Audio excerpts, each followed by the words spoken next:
Bambang pimpin kita dalam kemudahan.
Silakan duduk kembali.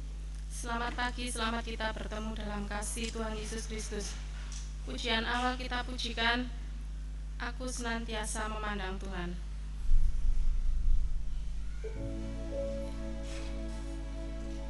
Goyang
Tuhan akan kita terima dalam hidup kita jika kita benar-benar mengandalkan Tuhan dalam hidup kita. Kita sambung dengan pujian kesabaran Tuhan.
kita untuk lebih setia, lebih dekat kepada Tuhan.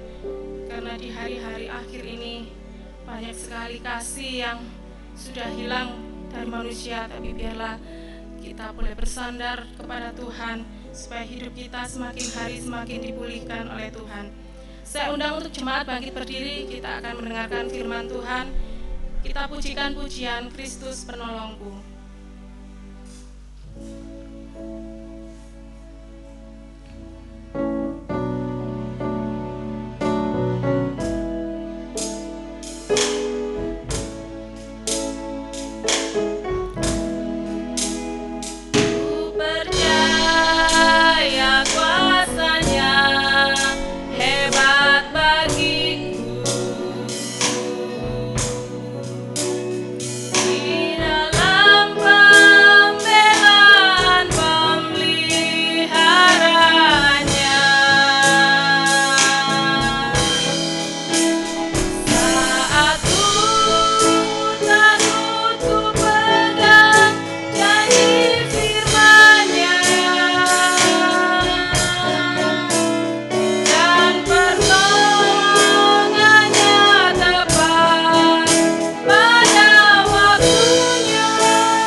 Terima kasih Bapa di surga, kami mengucap syukur kepadamu Tuhan. Buat kesempatan ini kami kembali datang kepadamu, beribadah, memuji, memuliakan namamu. Memberi diri kami Tuhan, kiranya berkenan di hadapanmu Tuhan. dan sungguh-sungguh hadirat Tuhan nyata dalam hidup kami. Yang kami percayai juga Engkau mempercayai kami, Tuhan, yang sungguh-sungguh kami boleh hidup di dalamnya, dan kami hidup dalam anugerah-Mu, Tuhan. Terima kasih Bapa, terima kasih.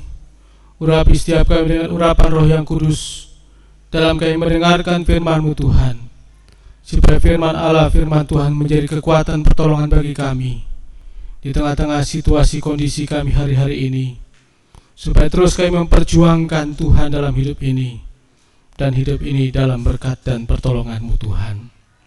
Terima kasih Bapa, terima kasih dalam kami mendengarkan firman-Mu, Tuhan. Kalau masih ketemukan ada pekerjaan setan si bisa mencoba kami kata usirkan, hancurkan, yaitu di dalam nama Tuhan Yesus Kristus. Kami usirkan pergi kerai kuat kuasa Roh yang kudus darah Kristus. Pimpin ibadah ini dari pertengahan sampai pada akhirnya. Terima kasih Bapa, terima kasih. Dalam nama Tuhan Yesus Kristus kami siap mendengarkan firman-Mu. Haleluya. Amin.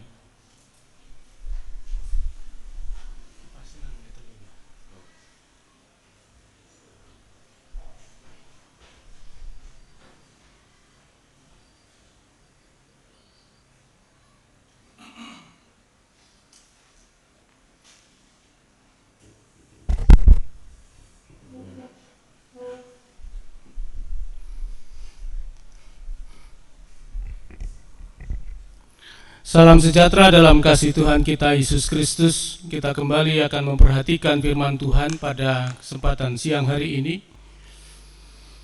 Kita melihat kondisi kita hari ini dan terus kita hanya berharap bersandar kepada Tuhan untuk penyertaan dan pimpinannya, karena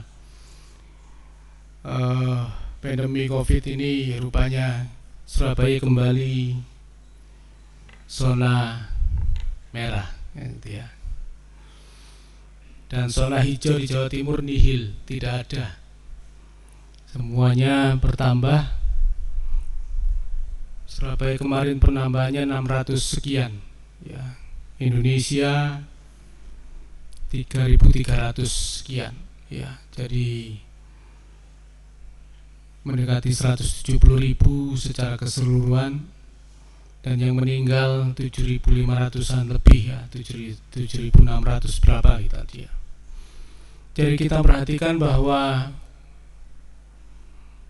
tren penambahan kumulatif, ya, virus ini tambah banyak, gitu ya. Jadi itu tidak tambah sedikit. Kalau waktu-waktu yang lalu disiarkan melalui media, tetapi sekarang ini sedikit disembunyikan, jadi tidak ketahuan, ya, supaya orang tiap hari tidak nunggu jam 4, ya. Kalau dulu kan nunggu jam 4 tambah berapa, ya. Jadi kayak ada Asian Game, gitu ya. Jadi penambahannya diperhatikan sehingga orang jadi khawatir, ya. Tetapi nggak diberitahu juga, kita lihat bertambah banyak, ya. Jadi berpikir bahwa virus itu sudah hilang, gitu ya, sudah tidak ada, tetapi ternyata masih banyak. Dan katanya karena bertambah canggih sekarang, ya. Jadi jadi virusnya sekarang tambah canggih, gitu ya. Jadi kita tetap mohon kepada Tuhan supaya Tuhan beri kekuatan, kesehatan buat kita sekalian, ya. Mari kita akan bersama-sama memperhatikan firman Tuhan. Kita akan memperhatikan dalam Injil Yohanes pasal yang ke-17.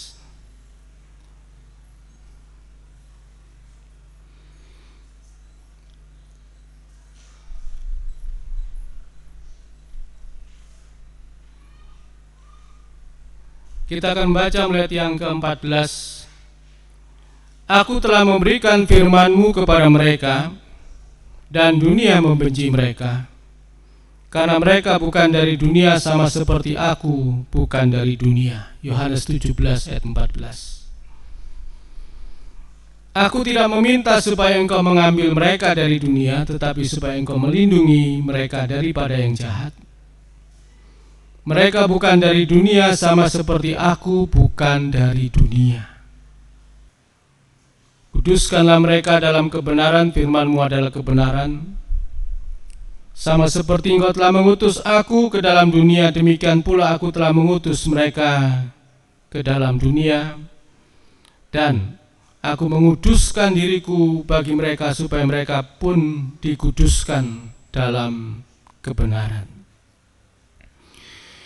Bapak Ibu saudara-saudara sekaliannya, kita perhatikan bahwa dalam Injil Yohanes pasal 17 ini, yaitu doa Yesus untuk murid-muridnya kepada Bapa di surga. Ya. Jadi sebuah permohonan doa yang dinaikkan oleh Tuhan Yesus Kristus sebelum Tuhan Yesus masuk dalam penderitaan, kematian dan kebangkitan.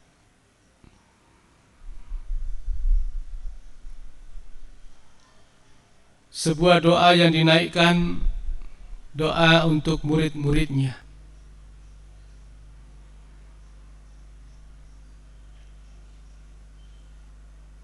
Bukan doa supaya murid-muridku kaya, supaya murid-muridku itu punya pengikut banyak, gitu ya. Murid-muridku punya gereja besar, gitu ya. Murid-muridku atau rasul-rasul ini memberi pengaruh, ya. Misalnya Matius kembali di pekerjaannya supaya dia diangkat menjadi Menteri Keuangan misalnya, ya, karena dia dulu punya pengalaman pajak misalnya.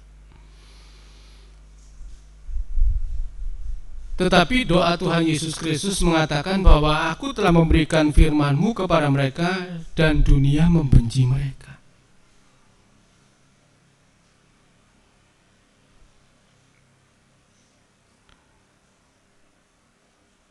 Tentu firman Tuhan yang dimaksud di sini adalah waktu itu firman Tuhan perjanjian lama.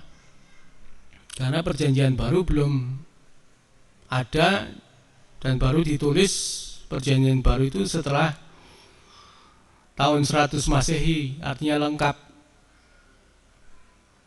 Dari kumpulan banyak kitab-kitab yang ditulis, lalu kemudian bapak-bapak gereja kita itu menentukan mana yang sahih, mana yang tepat, mana yang sesuai. Sekalipun pada waktu itu Petrus juga membuat Injil Petrus, tapi tidak dimasukkan dalam kitab perjanjian baru. Kalau Injil Barnabas itu bukan Injil Barnabas, bukan Barnabas Rasul, tetapi itu Barnabas palsu. Itu baru ditulis Injil Barnabas itu kira-kira abad yang ke-17. Itu bukan Barnabas yang di Alkitab, gitu ya. Sehingga itu kemudian menjadi sesat buat kita hari ini. Tetapi pada waktu itu bukan hanya cuman 27 kitab, tapi banyak kitab perjanjian lama. Tetapi untuk di screening melalui seleksi kitab oleh bapak-bapak gereja itu, maka ditentukan ada 27 kitab perjanjian baru.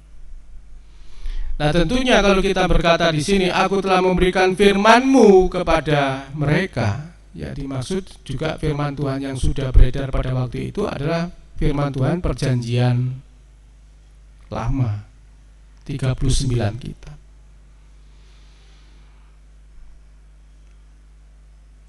Mengapa itu harus diberikan? Karena memang pada waktu itu Alkitab itu tidak seperti kita hari ini yang dicetak begitu banyak.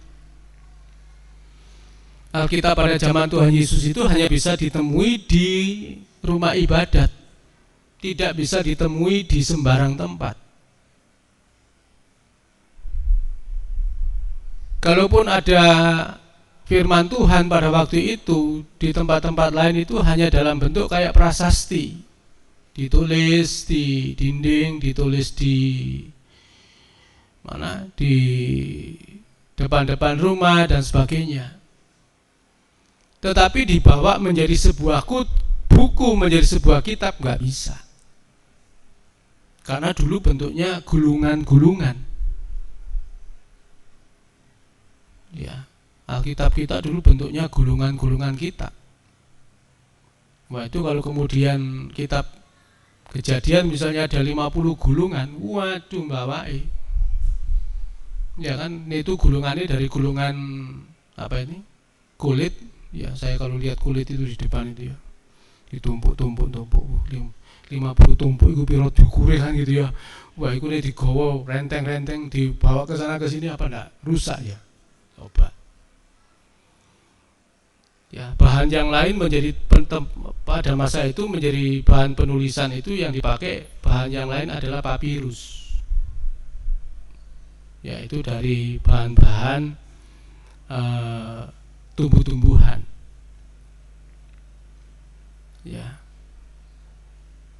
Ya mungkin tintanya waktu itu salah satu yang dipakai mungkin tinta celak itu ya, dari bahanan itu ya. Bahan apa itu? Bahan tumbuhan. Ya.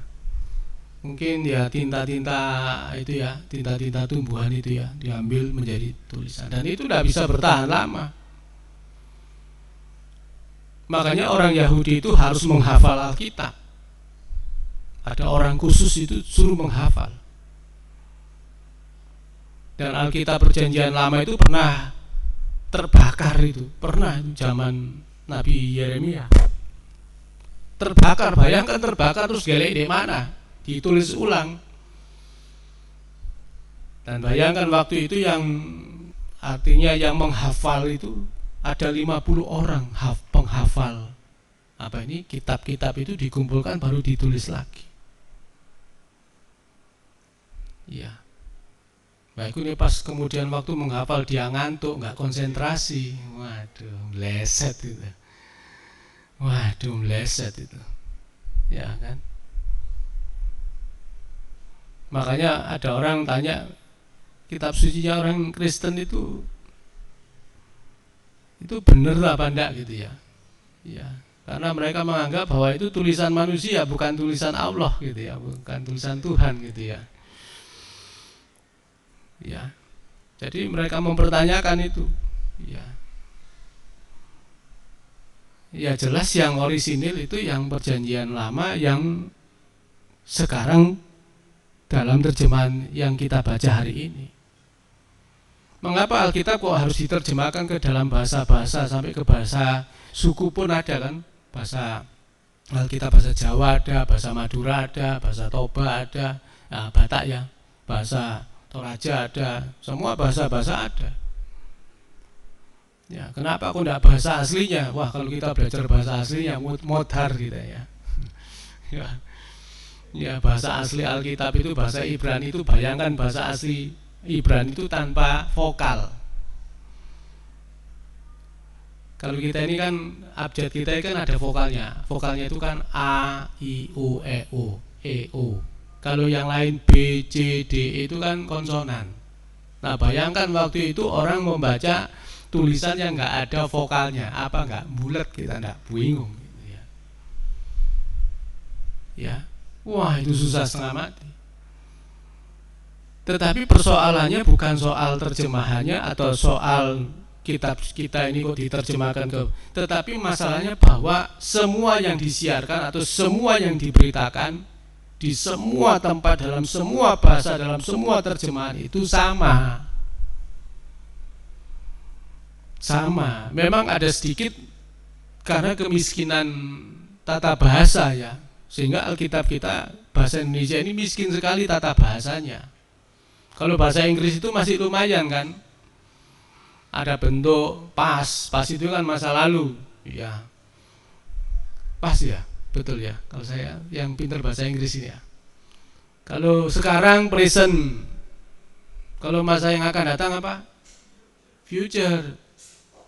Nah itu di grammarnya bahasa Inggris itu kan ada bentuk past, present, future, atau bentuk present, future, atau past, present. Wah itu tata bahasanya banyak sekali, 16 atau sampai 32. Tetapi bahasa asli yang bahasa Yunani maupun bahasa Ibrani itu bentuk tata bahasanya 62. Coba. Lalu setiap kata-kata itu punya gender. Gender itu kan maskulin, feminin, banci ya, auris ya. Nah itu ada 3. Nah itu juga maskulinnya bagaimana, aurisnya bagaimana. Wah itu kalau kita baca itu blenger. Ya. Jadi bukan berarti saya tidak pernah belajar itu, ya belajar. Cuma kan yang penting itu bukan bahasanya, yang penting itu adalah pesannya itu sama. Bahwa Tuhan Yesus itu juru selamat, di mana-mana sama. Nah soal nyebut nama Yesus itu ya beda-beda mungkin. Kalau orang Inggris ya Jesus gitu ya, Jesus gitu ya. Ya kan. Kalau mungkin orang Jawa mungkin ya Tuhan Yesus, mungkin ya Gusti ya kan gitu ya. Ada Gustinya gitu ya. Dan itu enggak masalah gitu loh. Jangan kemudian dijadikan persoalan, wah orang Kristen Tuhannya enggak ya sebutan namanya itu enggak. Ada juga orang Kristen yang hari-hari ini mereka mencoba ke bahasa aslinya pakai nama Yesua Hamasia misalnya. Ya, kalau tidak boleh menyebut nama Allah harus menyebut nama Yahweh, ya Yehova, Yahweh, Elohim, tidak masalah. Ya kan, cuma orang-orang dulu itu waktu didoakan dalam nama Tuhan Yesus Kristus ya sembuh, berdoa dalam nama Allah Bapa, Tuhan Yesus Kristus ya sembuh gitu loh. Ya kan. Kok aneh-aneh kembali ke Yesua Hamasia, ya Yahweh. Ya enggak ngerti, saya juga enggak ngerti maksud itu apa gitu ya. Ya. Tapi itu yang kita perhatikan bahwa pesannya sampai. Keselamatan itu hanya di dalam nama Tuhan Yesus Kristus, bahwa alam semesta kita yang melindungi kita adalah Bapa kita di sorga. Dan setiap orang yang dipimpin oleh Roh Kudus dia adalah anak-anak Allah. Dan keselamatan itu tidak ada di tempat lain. Keselamatan tetap hanya di dalam nama Tuhan Yesus. Ada di dalam Tuhan Yesus. Ya, soal selamat nggak selamat itu tetap Tuhan Yesus. Ya. Tapi juga bukan cuma selamat, bukan hanya selamat masuk surga itu melalui Yesus. Yang nggak selamat pun masuk neraka tetap lewat Tuhan Yesus, itu masalahnya. Ya, kita pikir dulu kalau kita masuk neraka itu lewat iblis. Enggak, iblis itu yang terhukum, yang dihukum masuk bersama dengan kita. Kalau kita masuk neraka, iblis ada di situ. Enggak ada iblis menciptakan tempat hukuman bagi dirinya sendiri, itu enggak ada. Wis aku tak gawe neraka ae, enggak ada iblis. Kalau bisa iblis itu tiap hari masuk surga kok. Iya kan? Kalau mau itu iblis itu tiap hari kalau bisa masuk surga, dia tidak mau masuk neraka. Ya kan? Nah itulah sebabnya maka baik surga neraka itu Tuhan yang buat. Ya, surga itu buat tempat kita orang-orang, tetapi yang disebut surga yang sesungguhnya sebagai tahta Allah itu bukan tempat kita, itu tempat Tuhan. Jadi kita harus bisa mengerti bahwa surga yang kita akan tempati itu surga yang dibuat oleh Tuhan Yesus Kristus. Tetapi surga yang sesungguhnya tempat Tuhan itu bertata nggak bisa, karena alam semesta ini surganya Tuhan. Ya kan, yang lalu saya sudah mengatakan bahwa kalau kita melihat di balik alam semesta kita ini, ya kemarin ya 2 hari yang lalu, kemarin ya, jadi sore hari atau agak jelang malam itu kita bisa melihat di barat itu bagaimana bersinar itu Saturnus, Jupiter, sama ada lagi yang paling besar tuh seperti matahari lagi tuh, gede tuh, bersinar tuh.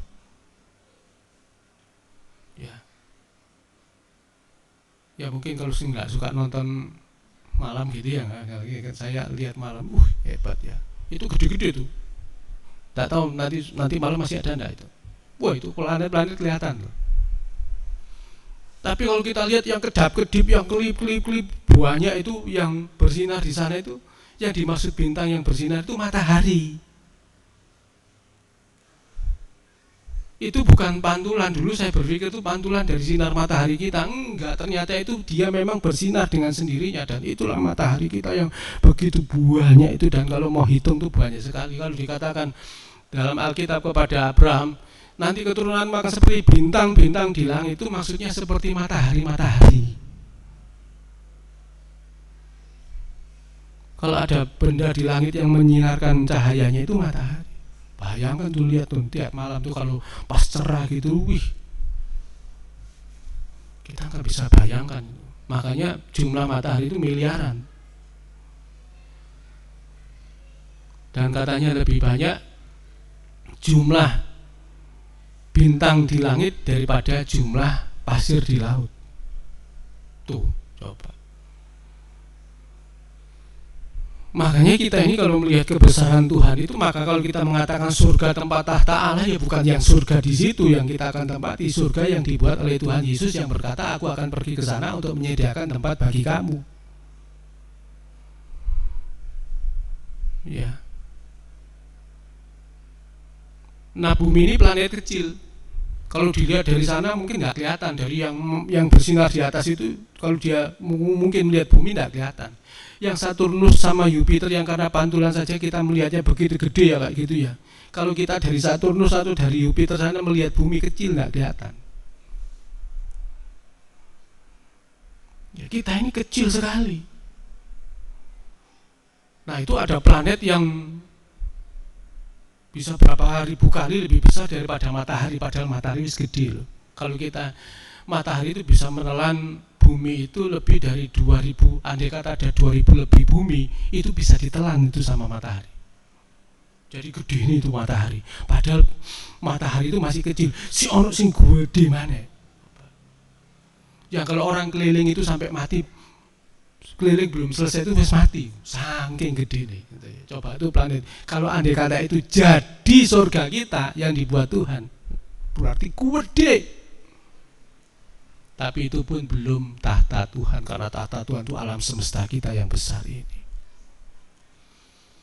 Wah, itu kalau kalau saya merenungkan itu kadang-kadang, aduh, betul-betul luar biasa ini Tuhan. Ya. Nah, itulah sebabnya kita perhatikan dengan baik-baik dalam kehidupan kita sekaliannya. Sementara Tuhan berkata kepada murid-muridnya, kamu bukan dari dunia. Firmanku kuberikan kepadamu. Firman yang mana? Firman yang bukan hanya tertulis dalam kitab perjanjian lama, tetapi juga firman Tuhan yang dikatakan selama ini kepada murid-muridnya. Sebab ajarannya Tuhan Yesus berbeda dengan ajaran yang lainnya. Sekalipun Yesus juga melewati masa yang namanya pendidikan Taurat. Ya, kita membaca di Alkitab umur 12 tahun Tuhan Yesus sudah diserahkan ke Bait Allah untuk menjadi anak Taurat, dan selama 18 tahun dia belajar Taurat. Karena itu wajib bagi anak-anak atau orang-orang yang sebenarnya yang dikhususkan untuk nanti menjadi seorang guru. Kalau dalam bahasa Alkitab disebut rabi. Ya, rabi. Rabi itu guru. Kalau kita ini, kalau orang Jawa, rabi itu kawin kan gitu ya. Makanya kan bingung pisan ya gitu ya. Jadi kita perhatikan dengan sungguh-sungguh bahwa Yesus menjadi guru tapi ajarannya berbeda. Tidak sama. Pada waktu memulai pelayanannya dia mengajarkan bahwa bertobatlah kamu sebab kerajaan Allah sudah dekat. Bagaimana mungkin orang yang sudah beragama, yang sudah punya kitab perjanjian lama, yang sudah punya Elohim Yahweh, yang sudah punya Tuhan Allah, disuruh bertobat? Apalagi ngomong bertobatnya kepada orang Israel yang tadi saya katakan notabene mereka orang-orang beragama. Kalau ngomong bertobat sama orang ini, mungkin gitu ya.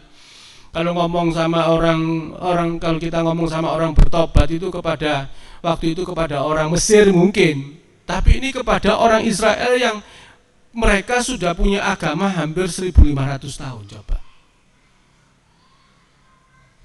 kita ketemu orang itu baik sekali, dia suka menolong orang, dia beragama, lalu kita ngomong sama dia, bertobatlah kamu, apa enggak tersinggung? Ya kan? Dia lagi nyekel tongkat, duduk cangkem kan itu. Bertobat apa? Kau sing bertobat, ngono ya. Coba kan? Kalau kita ketemu sama orang yang mencuri, ya orang yang suka pakai obat, misalnya narkoba dan sebagainya, bertobatlah kamu. Iya, gitu ya. Tapi ini orang baik, kaya, ya punya semuanya, kita nggak punya apa-apa, lalu kemudian bertobatlah kamu. Ini, kan itu uripmu aku luwih apik timbang kon ngomong bertobat kan gitu ya. Makanya pada waktu Yohanes Pembaptis ngomong sama orang Farisi, orang Saduki, bertobatlah kamu. Wah, itu mereka sangat tersinggung. Sangat tersinggung. Sangat tersinggung. Hasilkanlah buah dari pertobatanmu. Wah, tambah nemen itu. Jadi waktu orang Farisi dengar Yohanes Pembaptis ini ngomong begitu tuh, maka mengatakan mereka bukan cuma mangkel ya, tapi hatinya tertusuk, marah. Mereka marah. Ya. Jadi bukan cuma sekedar ya gak apa-apa lah jadi rungokno omongane, enggak, wah marah. Ya kan. Maka juga waktu Tuhan Yesus ketemu dengan mereka juga mengatakan bahwa memang kamu anak Abraham, tapi aku bisa menjadikan dari batu-batu ini menjadi anak Abraham.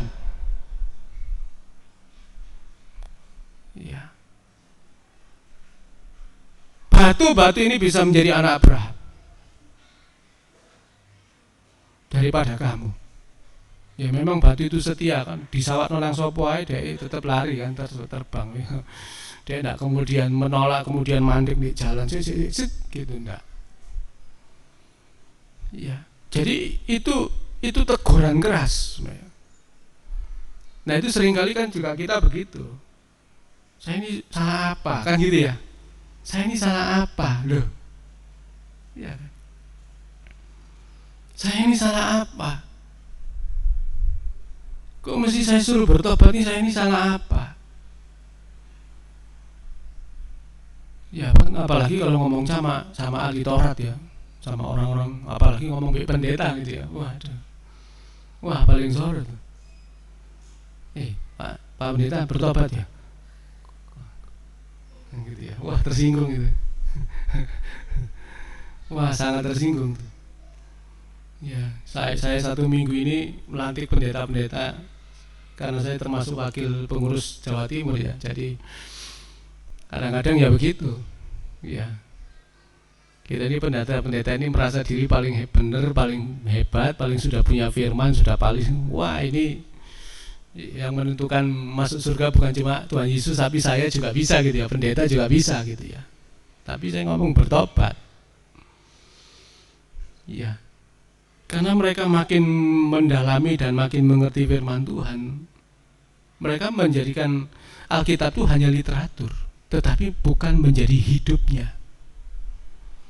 Itu yang Tuhan marah. Maka dikatakan banyak kepada orang Farisi, orang Saduki, hai kamu orang-orang munafik. Munafik.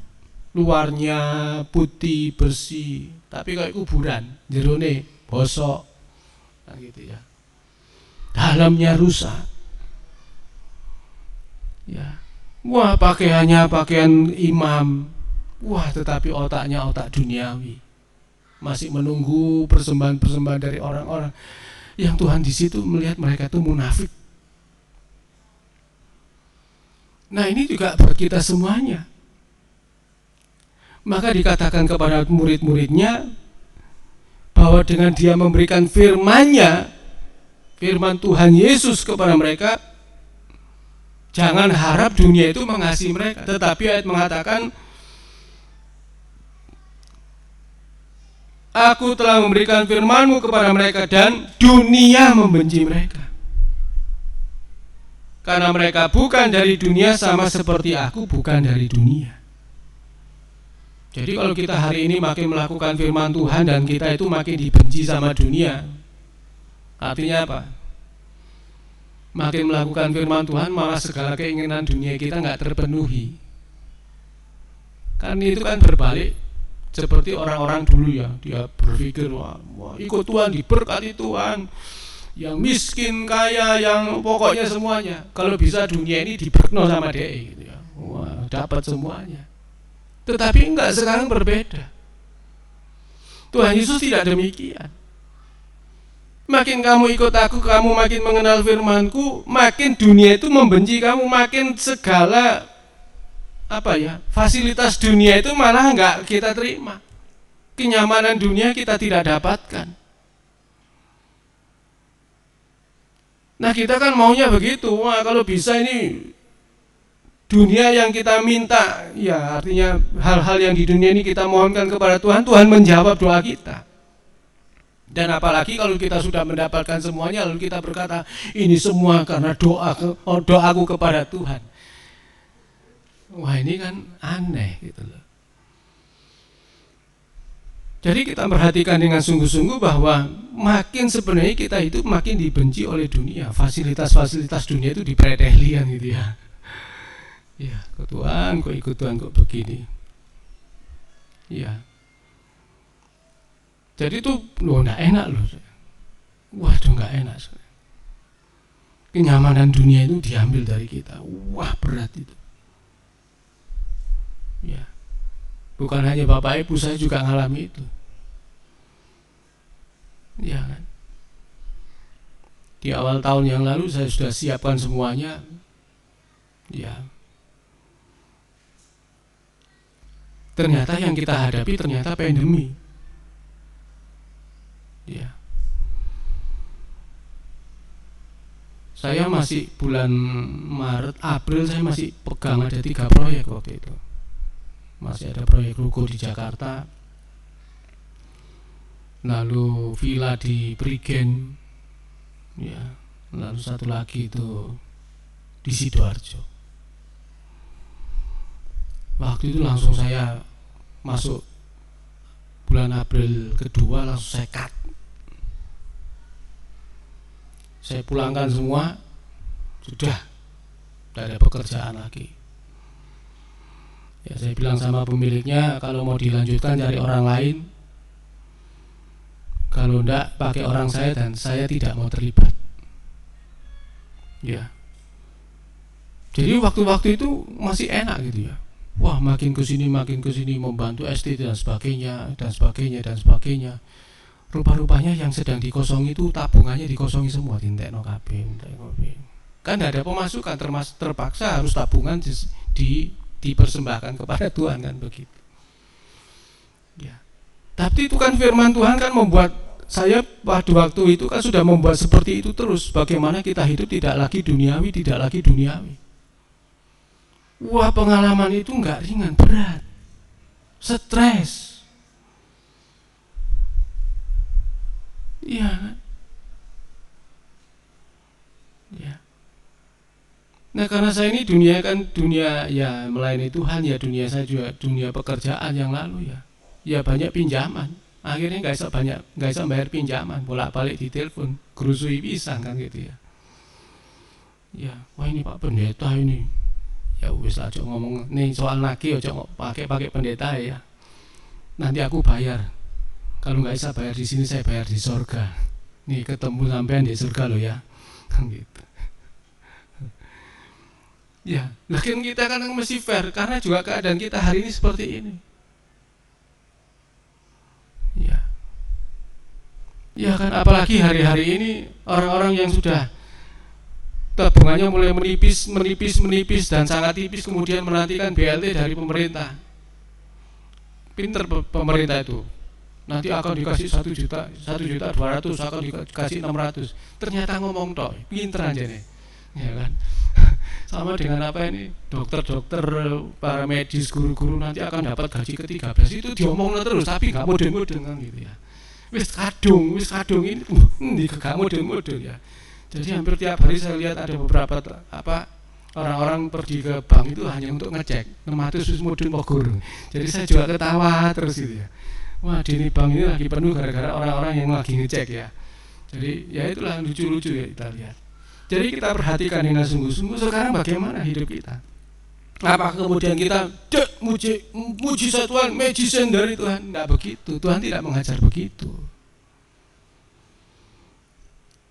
Memang waktu Tuhan ini sekarang seperti direstart ya, seperti zamannya Nuh. Nuh itu dunia itu direstart. Dari banyak orang pada zaman itu dan jahatnya bukan main, lalu Tuhan hukum mereka dengan bahtera, yang dimana bahtera itu dibuat pada zaman itu tanpa jendela. Coba. Jadi orang yang di dalam bahtera tidak boleh melihat orang yang menderita di luar jendela, di luar bahtera yang kelelap apa semuanya tidak boleh ya. Jadi tidak boleh juga nanti ada orang yang teriak-teriak minta tolong, enggak ada jendela kan gitu ya. Jadi gitu. Iya. Hanya ada pintu ya, dan mungkin ya, kemungkinan ini jangan dianggap sebuah kebenaran ya, tetapi kemungkinan bahwa binatang-binatang besar dulu yang ada mungkin dinosaurus dan sebagainya tidak bisa masuk bahtera gara-gara apa? Bahteranya terlalu kecil gitu ya. Jadi kalau masuk begitu, waduh bisa tidak karu-karuan, bisa pecah itu bahtera oleh dinosaurus ya misalnya gitu ya. Jadi mungkin yang bisa masuk, yang tidak bisa ya mati di situ. Ya. Jadi kita perhatikan dengan sungguh-sungguh bahwa bahtera itu tanpa ya pastinya ada pintu, tetapi pintunya Tuhan yang tutup. Dan tingkap di atas itu bukan jendela. Ya, itu hanya sedikit untuk udara masuk. Dan itu safety itu, betul-betul tutup. Jadi hanya meninggalkan 8 orang yang selamat. Bayangkan. Semuanya mati binasa. Termasuk mungkin juga Metusalah yang mati umur 969 tahun itu matinya juga karena kelelap.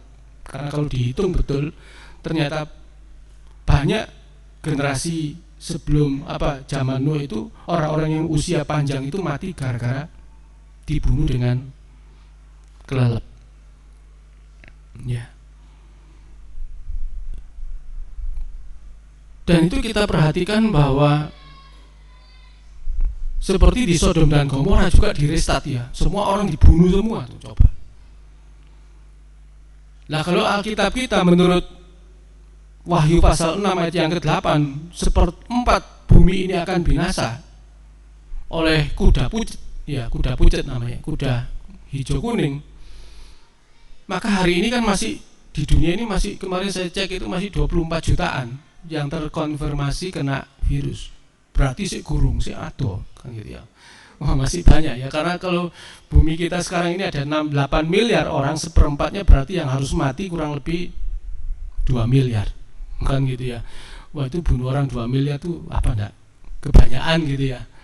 Ya, tapi kita rasa-rasanya memang begitu ya. Amerika juga begitu. Banyak yang mati di sana. Ya. Nah, Indonesia masih sedikit ya, belum banyak ya. Kita masih tunggu paling banyaknya kapan kan gitu ya. Ya, enggak tahu mungkin di antara kita nanti ya. Tapi itu yang kita perhatikan dengan sungguh-sungguh bahwa Tuhan itu membuat seperti itu.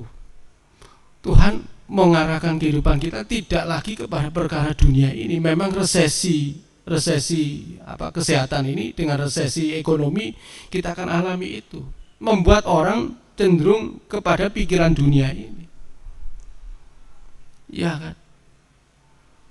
Maka disinilah kita ingin Tuhan mengembalikan kita untuk kita mengetahui bahwa kita sesungguhnya bukan dari dunia. Tidak dikatakan oleh Tuhan Yesus Kristus bahwa ayat yang ke-16, mereka bukan dari dunia sama seperti aku bukan dari dunia. Artinya apa? Bahwa mereka itu bukan bagian dari dunia ini, sama seperti Tuhan Yesus bukan bagian dari dunia ini. Ya. Nah, kehidupan kita harus juga bukan bagian dari dunia ini, dan kita tidak terlibat dengan persoalan dunia ini, dan ini tidak mudah. Karena sejak kecil kita sudah dididik, sudah dicekoi dengan persoalan-persoalan duniawi. Ya, anak kita mulai beranjak jadi kanak-kanak, nanti ditanya suka lucu-lucu, ya ditanya nanti besar jadi apa, jadi dokter, ya kan cita-cita kan boleh saja kan gitu ya, mau jadi dokter, mau jadi polisi, jadi apalah boleh, tapi kenyataan hidup yang harus dia jalani kan nggak seperti itu. Tetapi sejak kecil orang sudah dicekoi dengan perkara-perkara dunia ini. Kamu sekolah yang pintar ya, supaya nanti kamu dapat pekerjaan yang baik, supaya kamu dapat jabatan yang baik. Maksudnya itu apa? Kan gitu ya. Maksudnya supaya dia bisa punya rumah, beli rumah, punya uang dan sebagainya. Itu kan maksudnya begitu. Duniawinya itu makin diperkenalkan, duniawinya itu makin dijadikan tujuan hidupnya. Dan itu menyusahkan manusia. Ya. Dan itu sepanjang kehidupan manusia begitu terus. Ya. Bahwa mengikut Tuhan menderita itu tidak pernah ditaruhkan dalam hidup manusia. Tapi manusia bahagia, iya bahagia mau. Tapi bahagianya menurut pikirannya, bukan bahagia menurut Tuhan.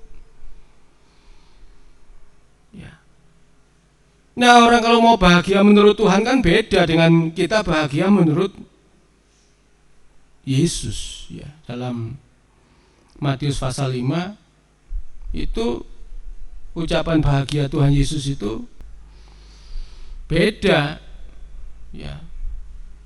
Dalam Matius 5 mulai yang ketiga itu ayat mengatakan berbahagialah orang yang miskin di hadapan Allah.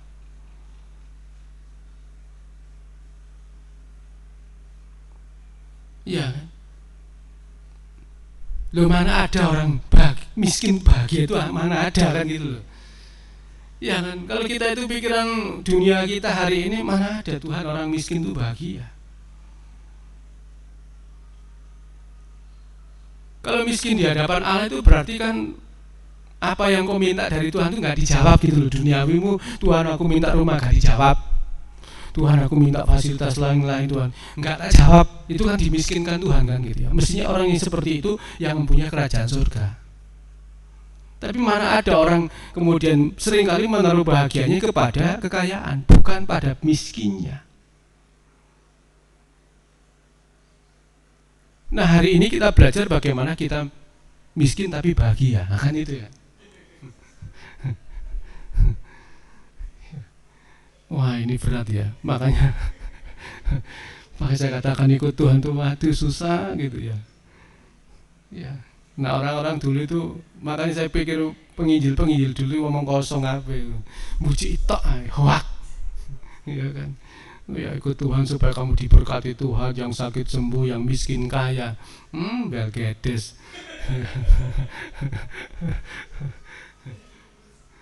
Iya kan. Iya. Iya kan, coba orang miskin mana bisa berbahagia. Ayat selanjutnya ayat 4, loh berbahagialah orang yang berduka cita. Coba, yang seharusnya berbahagia itu orang yang suka cita, tapi ini enggak, orang berduka cita. Ya, yang paling banyak duka cita yang kita alami kalau kita ini menghadapi banyak kematian kan. Dulure mati, keluarganya mati, itu kan kita sedih toh, duka cita.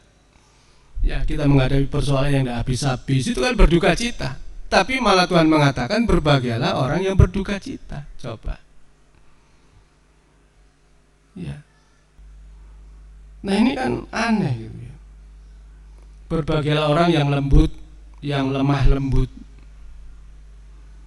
Ya. Wah, orang kalau lemah lembut itu kakean dikerjain. Wis soro ya. Wis lemah lembut itu dikerjain tok ya. Tapi itu yang harus kita alami. Ya, kita ditipu, kita dibohongin, kita enggak apa-apa dah. Bayangkan orang kayak begini kok disebut bahagia itu ya apa gitu ya. Hidup kita yang keras hari ini suruh lemah lembut, enggak bisa. Tuhan, orang yang bahagia itu yang bisa bersaing. Wah, apalagi. Wah. Persaingan dagang, persaingan hidup, pokoknya itu. Tapi enggak, Tuhan bilang lemah lembut, orang bahagia. Apesnya orang lemah lembutnya. menurut dunia. Tetapi juga dikatakan lagi, berbagailah orang yang lapar dan haus. Coba, apa enggak lebih gila lagi? Orang lapar dan haus kok bisa bahagia, itu ya apa ya? Kerucuk wetenge. Waduh. Bahagianya di mana, Saudara? Ya. Lapar dan haus. Ya. Orang yang murah hatinya, orang yang suci hatinya, yang membawa damai dan seterusnya. Ini orang-orang seperti ini konsep bahagianya enggak seperti konsep dunia. Makanya konsep bahagia itu harus konsep Yesus, jangan konsep kita. Salah. Makanya kalau kita hidup di dunia ini, kita harus mengerti bagaimana kita ini orang-orang yang sebenarnya ya makhluk asing ya. Kalau dikatakan bukan dari dunia itu ya namanya alien gitu ya, makhluk asing, kita ini orang asing. Ya. Ya, maka kemudian Tuhan juga mengatakan kita menjadi utusan-utusan Tuhan, menjadi messenger Tuhan, menjadi utusan-utusan yang membawa pesan-pesan Tuhan, ya. Itu. Makanya kalau hidup kita alihkan dari hidup dunia kepada hidup surga, bahwa kita ini bukan dari dunia, kita dari surga. Maka ayat 17 mengatakan tadi, kuduskanlah mereka dalam kebenaran, firman-Mu adalah kebenaran. Orang yang sudah bisa memindahkan hidupnya dari dunia ini kepada kehidupan kekal, kepada kehidupan surga, orang ini baru bisa dikuduskan. Kalau orang ini belum pernah pindah dari kehidupan dunia ini kepada kehidupan Tuhan, sulit untuk dikuduskan. Baru bisa dikuduskan, kuduskanlah mereka. Makanya menjadi orang Kristen, menjadi orang percaya bukan hanya cuma baik saja, kita harus bisa kudus. Nah, hidup kudus itu syaratnya bagaimana? Harus kita hidup bisa dipindahkan dari kehidupan dunia kepada kehidupan surga, daripada kehidupan keinginan surga kepada dari kehidupan keinginan dunia ini kepada kehidupan keinginan Tuhan dalam hidup. Nah, itu yang enggak mudah. Nah, itu yang harus kita alami. Makanya kita harus sungguh-sungguh di situasi seperti ini, kita harus berserah sama Tuhan. Ya, jangan kemudian berdoa, "Hei Covid pergi." Gak pergi-pergi, tambah wakil sing teko kan gitu ya. Ya pakai nama Tuhan Yesus Kristus mengusir Covid gitu ya. Ya enggak, ya tambah banyak. Ya nanti kalau sudah Covid sudah banyak, nanti yang terjadi adalah resesi. Ya, artinya ekonomi semua terganggu. Lalu kita berdoa dalam nama Tuhan Yesus Kristus, orang Kristen tidak boleh kena resesi. Kita harus diberkati Tuhan, modelmu. Kan gitu. Kita mesti nikmati ini. Apakah kita adalah bagian orang-orang yang sekarang memang sedang masuk dalam penampian, dalam screening Tuhan, dalam seleksi Tuhan? Bukan hanya kita masuk dalam seleksi alam ini. Hari ini kan seleksi alam ini, mati atau hidup sudah tergantung alam kita. Saudara mau jaga imun lebih baik atau enggak? Kalau enggak kena virus tebal. Ya. Tapi juga kita masuk dalam seleksi Tuhan. Apakah kita orang-orang yang berkenan masuk dalam kekekalan bersama dengan Dia dalam surga atau tidak? Ya. Jangan juga kita memindahkan dunia kita ini ke surga. Nanti Tuhan, kalau bisa dunia ini kita pindahkan ke surga, ngapain? Tuhan menyediakan dunia baru, bukan dunia yang sekarang. Dan keindahan dunia yang akan datang juga mungkin hampir sama persis dengan dunia kita hari ini. Tapi cara hidup dan keinginan itu tidak ada lagi, hanya Tuhan saja keinginan hati kita. Hanya Tuhan saja, bukan dunia yang akan datang. Sekalipun di Alkitab nanti tempat Tuhan bertahta, tempat Yesus bertahta sebagai raja di atas segala raja itu waduh, lingkungannya itu betul-betul barang-barang yang mulia, emas, jamrud, batu-batu permata, dan semuanya itu disebutkan dalam Wahyu pasal 22. Tapi nggak ada gunanya kalau kemudian ruangan itu kosong, tidak ada Tuhan yang bertahta di situ, nggak ada gunanya. Tetapi kita lihat betapa mulianya nanti di sana. Tetapi itu bukan menjadi sebuah keinginan kita sekarang dalam keinginan duniawi kita.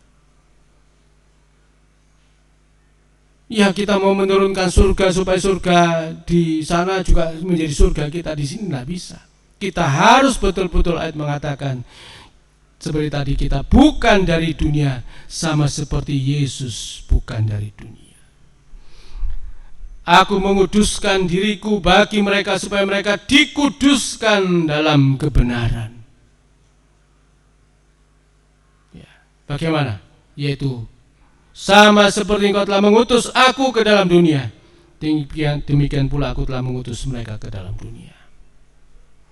Dalam Filipi pasal 2, bagaimana Yesus diutus. Semua atribut kealahannya dikosongkan. Bukan mengambil rupa seorang raja atau seorang kaya, tetapi mengambil rupa seorang budak, seorang hamba, menjadi sama dengan manusia. Dan dia telah taat sampai mati, bahkan mati di atas kayu salib. Itu. Jadi jangan heran ya kalau kita nanti mau hidup benar sama Tuhan, ternyata semua yang fasilitas dunia yang kita nikmati hari ini akan dilucuti Tuhan. Gak usah heran. Ya. Nanti ini kalau krisis begini terus ini panjang ini, saudara-saudara akan kehilangan pekerjaan tuh. Artinya dengan kehilangan pekerjaan, saudara mulai dilucuti itu semua fasilitas yang kau hendak nikmati di dunia ini, kau dilucuti Tuhan pelan-pelan.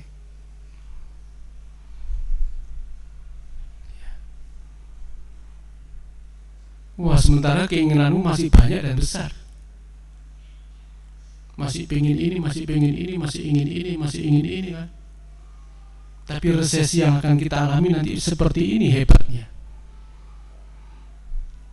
Maka bukan kita hanya, semua dunia akan dilucuti. Ya. Nah, itu yang dikatakan oleh Prabowo, bahwa musuh yang paling terbesar itu sebenarnya adalah wabah ini, virus ini.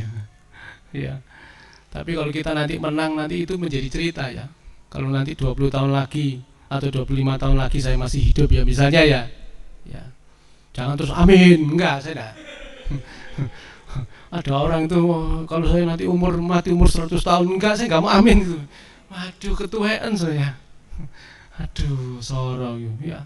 Wah, nanti 25 tahun, oh ya amin Pak Ishak nanti bisa umur 25 tahun. Itulah karepku, karepmu kan gitu ya. Bukan karep Tuhan. Ya kan, kalau nanti saya masih bisa hidup ke sana dan mungkin nanti saya juga punya cucu, wah amin Pak Ishak pasti punya mantu nanti. Saya nggak pernah minta itu. Anak-anak saya punya istri, punya suami, boleh enggak masalah. Yang penting mereka punya Tuhan gitu loh. Ya. Jadi itu bukan persoalan, jangan jadi dunia ini jangan jadi tujuannya. Nanti punya cucu, nah kalaupun ada cucu nanti bisa ceritakan. Kita pernah menghadapi sebuah sejarah. Ya kan, kalau saya bilang sama papi, ya apa dulu dikejar-kejar, Kahar Musaka dikejar-kejar, ini dalam perang gini, waduh, sorong bisa ya Pia, waduh dulu suruh. Jadi itu menjadi sejarahnya, menjadi ceritanya. Wah nanti kalau 25 tahun saya cerita sama cucu saya, wah kita juga dulu perang, loh ya pakai senjata apa Pak? Senjatanya tinggal di rumah kan gitu ya. Loh menang-menang besok menang itu ya apa kan gitu ya, nah, itu kan. Ada orang kok perang kok tinggal di rumah saja kok menang. Nah sama juga kita waktu membaca tentang bangsa Israel. Allah berkata, Elohim Yahweh berkata kepada Musa dan kepada semua, diam saja, aku yang berperang ganti kamu. Dan Tuhan memberikan kemenangan. Tetapi itu hanya pada waktu mereka keluar dari Mesir. Pada waktu masuk ke tanah Kanaan, ya kon perang dhewe. Gitu loh. Perang dhewe, hadapi Yeriko, hadapi Ai gitu loh. Cuma strateginya strategi Tuhan. Tetapi pada waktu kamu sekarang sudah terlatih perang, ayo perang gitu loh. Tapi kalau yang baru keluar ini kan belum terlatih perang, makanya menengok sih kan gitu ya. Aku sing perang kan gitu. Nah jangan ayat itu kemudian dipakai buat kita hari ini gitu loh. Nah, banyak orang Kristen kan begitu, mau pakai ayat-ayat yang di perjanjian lama yang hanya kejadiannya hanya satu kali dalam cerita di Alkitab, mau dipakai untuk kita hari ini. Nah kalau nanti 25 tahun ada perang nuklir, lalu mengikuti cara perang kita hari ini, ya apa biar menang? Diam saja di rumah, ya modar. Ya kan? Waktu itu perang nuklir 25, misalnya kalau 25 tahun lagi akan ada perang nuklir, ya kalau mau perang nuklir ya kita harus bagaimana berjaga-jaga, bagaimana kita turut berperang secara fisik, secara langsung. Ojo menengahi ya kena bom ya modar. Nah hari ini kan bisa menjadi cerita. Kesulitan kita, kesukaran kita, pencobaan yang kita alami, itu akan menjadi sebuah sejarah kehidupan. Bahwa kita hidup pernah menderita sangat karena Tuhan.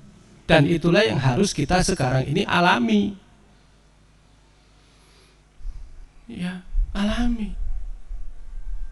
Kita hanya bisa menyerah sama Tuhan. Ya kan? Ya. Ada cicilan.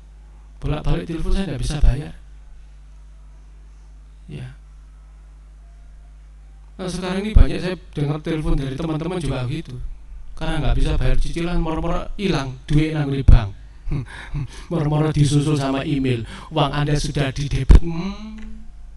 Nggak takut dhisik, nggak minta persetujuan dulu, langsung hilang dari itu. Makanya kalau saya baca di berita-berita Google, banyak orang yang hari ini kehilangan duit. Ya, tiba-tiba hilang. Nah saya mau hilang bagaimana, nggak cukup. Ya sudah kan gitu. Ya, kalau mau diambil ambil. Bapak kalau nggak bisa bayar nanti masuk penjara, masuk loh. Kan gitu. Kan itu kan artinya bahwa fasilitas dunia kita ini dilucuti. Kita nggak mau mikir itu lagi, kita hanya mau mikir Tuhan dan hidup kita untuk kemuliaan Tuhan. Karena apa? Kita bukan dari dunia. Kalau sampai punya kesalahan, kita bertobat. Iya Tuhan, aku salah. Dulu punya keinginan. Wah, begitu datang COVID, semua keinginan manusia itu bisa habis loh. Coba. Iya kan?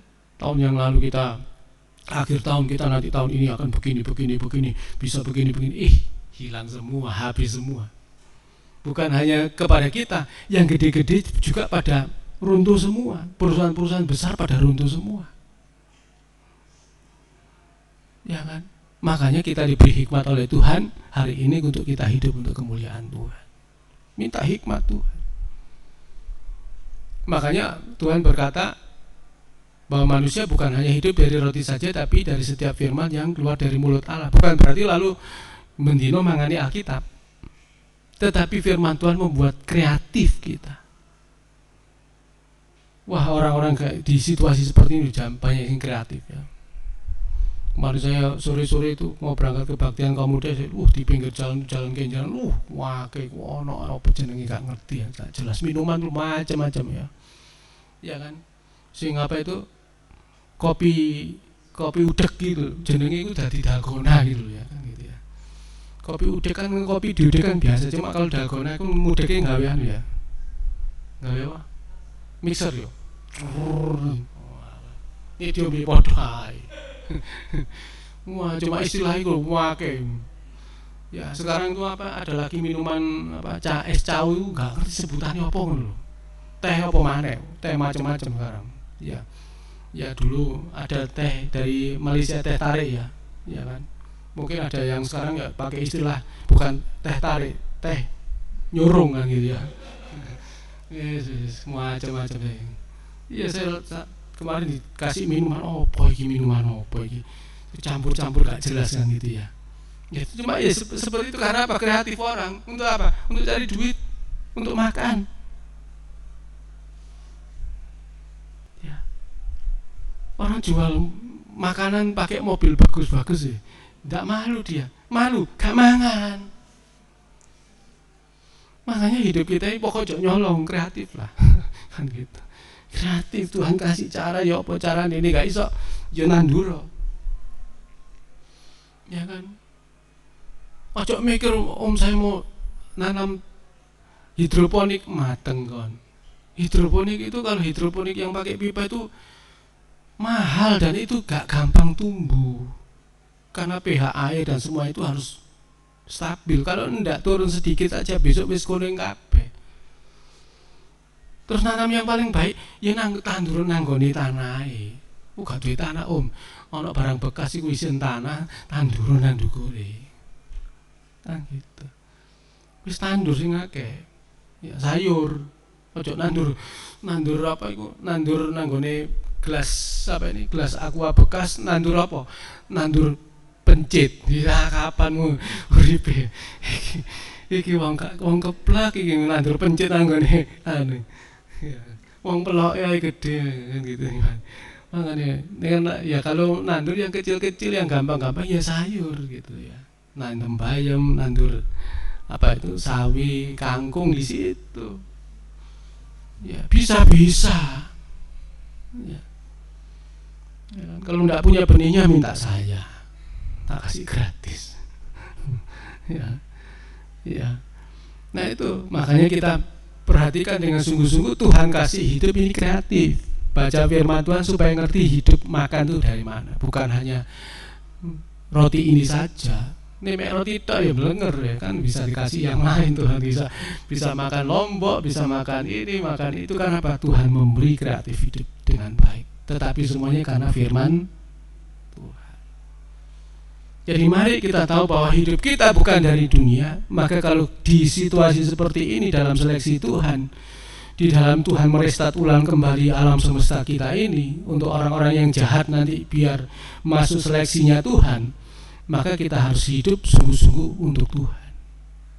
Dan kalau nanti pelan-pelan segala fasilitas dunia ini diambil dari hidup kita, nggak usah ngomel, sembahyang toh ambil Tuhan, terima kasih Tuhan, sambil aduh loh Rai kan gitu ya, wah sakitnya bukan main, tapi tidak apa-apa. Tapi itulah Tuhan kita. Karena apa? Tuhan ingin memindahkan hidup kita dari dunia ke surga. Tuhan Yesus memberkati. Tuhan Yesus menolong kita semuanya.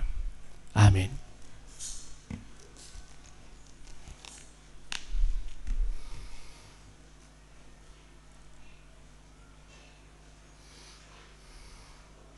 Kita akan naikkan satu pujian.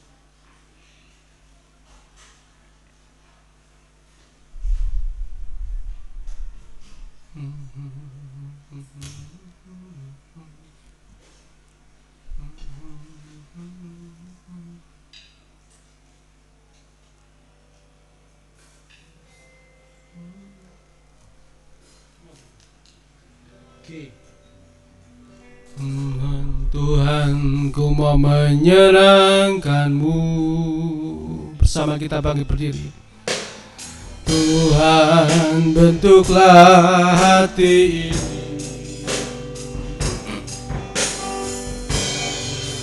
bejana untuk hormat-Mu,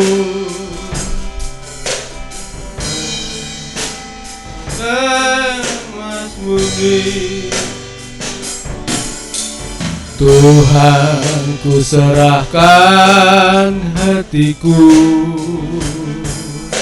semua ku berikan padamu.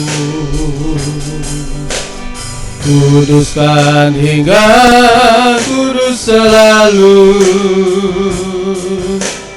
agar aku menyenangkanmu, senangkanmu.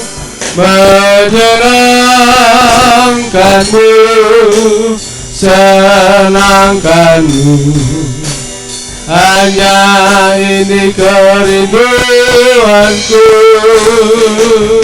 menyenangkanmu, senangkan hatimu. Hanya itu kerinduanku, menyenangkanmu,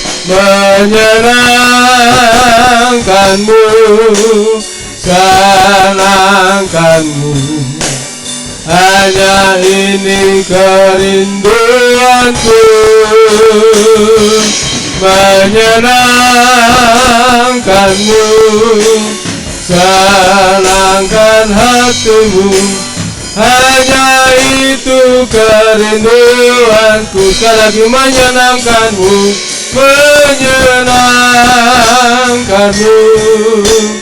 senangkanmu.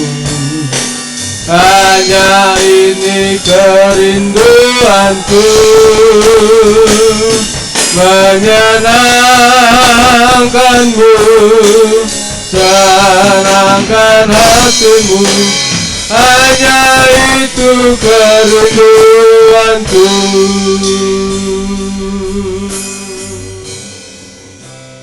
Terima kasih Bapa di surga, kami mengucap syukur kepadamu Tuhan. Tidak ada cara lain yang bisa kami lakukan selain kami dapat menyenangkan hatimu Bapa. Itulah sebabnya kami bersyukur kepadamu Tuhan.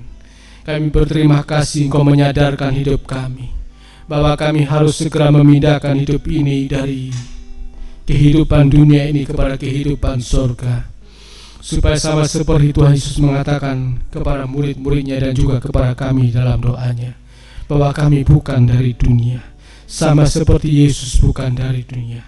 Yesus bukan bagian dari dunia, kami juga bukan bagian dari dunia. Kalau hari-hari ini kami dibuat sedemikian Tuhan untuk segala keinginan dunia ini Tuhan dapat terpenuhi, dengan kami juga menggunakan nama Tuhan untuk memenuhi kebutuhan-kebutuhan duniawi kami, maka ampuni kami Tuhan, sebab apa yang kami lakukan bersalah di hadapan-Mu Tuhan, tidak benar di hadapan Tuhan. Itulah sebabnya Tuhan, tolong kami semuanya, supaya sungguh-sungguh yang menjadi kerinduan kami hanya satu, menyenangkan hati Tuhan, dan menyenangkan hati-Mu terus dalam seluruh kehidupan kami. Untuk menyenangkan hati Tuhan dan hidup bagi Tuhan seringkali menjadi sukar dan sulit dalam hidup kami. Sepertinya memang bagian-bagian dari hidup kami, dari kesenangan dunia ini Tuhan, dari segala yang kami miliki di dunia ini Engkau lucuti setiap kami satu persatu Tuhan, sampai mungkin kami tidak memiliki satu pun. Yang kami miliki hanya Tuhan itu saja dalam hidup kami. Terima kasih Bapa, terima kasih. Kami hanya menyerah dan bersandar kepadamu Tuhan. Tidak ada yang bisa kami lakukan selain hidup kami hari-hari ini kami serahkan ke dalam tangan-Mu Tuhan. Kalau dunia ini mengalami peristiwa yang sama, menghadapi keadaan yang sama, dunia ini mengalami segala keadaan dan peristiwa yang sama, mengalami krisis kesehatan, mengalami krisis ekonomi, dan semua ini terjadi dalam kehidupan di dunia ini Tuhan.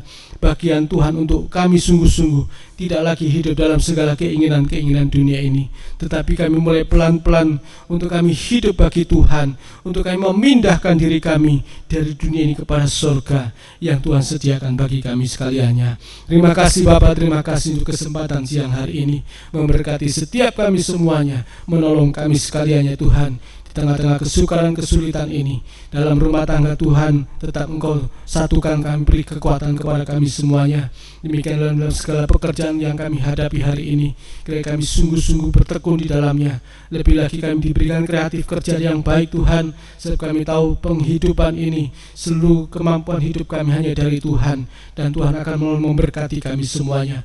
Demikian juga Tuhan, kami berdoa buat anak-anak kami dalam pendidikan mereka yang saat ini masih pendidikan jarak jauh.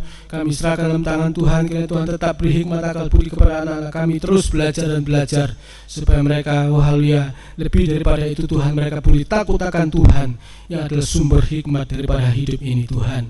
Terima kasih Bapak, terima kasih, memberkati seluruh sidang jemaat Tuhan dalam pergumulan-pergumulan mereka yang saat ini kurang sehat, menghadapi keadaan kurang baik, tubuh mereka dalam keadaan sakit dimanapun mereka berada.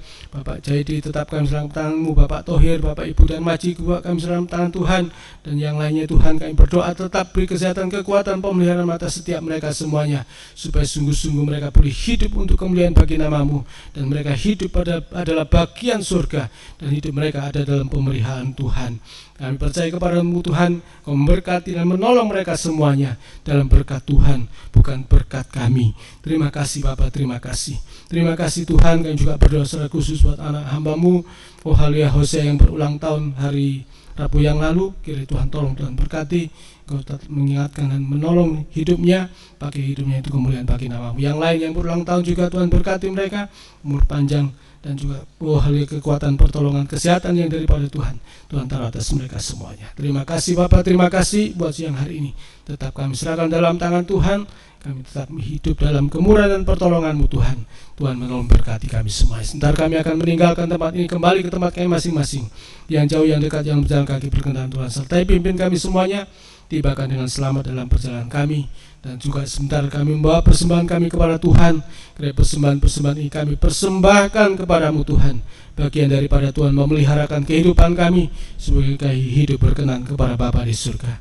Terima kasih Bapa, terima kasih, mengucap syukur buat semuanya. Dan sekarang sidang jemaat yang dikasihi Tuhan, terimalah berkat rahmat daripada Allah Bapa, kasih sayang, cintanya, anugerahnya dari Tuhan Yesus Kristus, serta persekutuan dan kuat kuasa Roh yang kudus menyertai pimpin kita sekalian mulai siang hari ini sampai Maranatha Tuhan Yesus datang 2 kali. Dalam nama Tuhan Yesus Kristus kami bersyukur dan berdoa. Haleluya. Amin. Silakan duduk. Untuk kebaktian tengah minggu kita, hari Rabu ada kebaktian doa jam 6:30 malam, hari Jumat ada kebaktian pendalaman Alkitab jam 6:30 malam, dan kegiatan yang lain masih belum ada. Kita serahkan dalam tangan Tuhan, dan ibadah pagi hari ini atau siang hari ini bisa dilihat dalam siaran tunda nanti sore jam 5 ya. Saya kira itu saja, tidak ada yang lain. Selamat siang, Tuhan Yesus memberkati kita semuanya.